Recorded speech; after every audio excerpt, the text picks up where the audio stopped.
Propaganda کیا گیا جی بندہ نماز پڑھ رہا تھا, اس کو نیچے دھکا دے کے مار دیا. منڈی بہاؤدین کا رہائشی ہے, بالکل صحیح سلامت ہے, اس کی ویڈیو آ گئی ہے, اس کے بازو پہ چوٹ آئی ہے, پٹیاں لگی ہوئی ہیں, اور وہ ٹک ٹاک بنا رہا تھا, نماز نہیں پڑھا تھا, اس نے اپنے دوست سے چیلنج کیا تھا. اب جو 35 افغان شہری ہم نے گرفتار کیے ہیں, ان کا کیا انجام ہونا ہے؟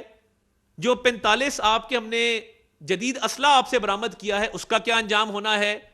اس دفعہ یہ تمام لوگوں کو سزائیں ہوں گی, افیکٹو پروسیکیوشن ہوگی.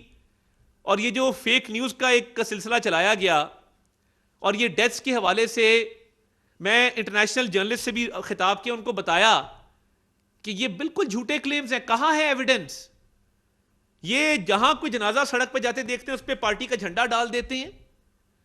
ابھی تک کوئی سی سی ٹی وی فوٹیج, کوئی کیمرہ فوٹیج, کوئی فون فوٹیج, کوئی تفصیلات, کوئی ایویڈنس ڈیڈ باڈیز کے والے سے نہیں ہے.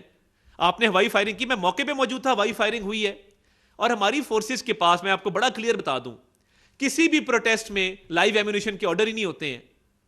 لائیو ایمونیشن کسی بھی پروٹیسٹ میں فورسز کو نہیں دیا جاتا.